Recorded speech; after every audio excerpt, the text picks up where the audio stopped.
you've been waiting for.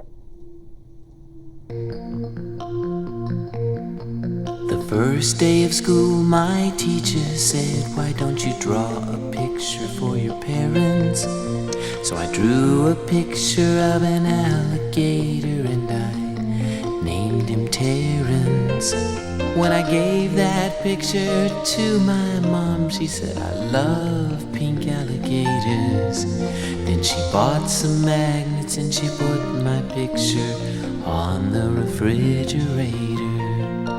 And she said she put it there so that everyone would see how much she liked my picture and how proud she is of me.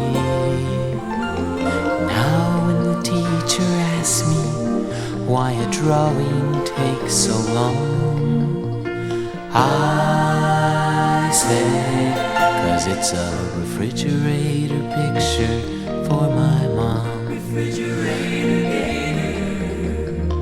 Refrigerator picture for my mom.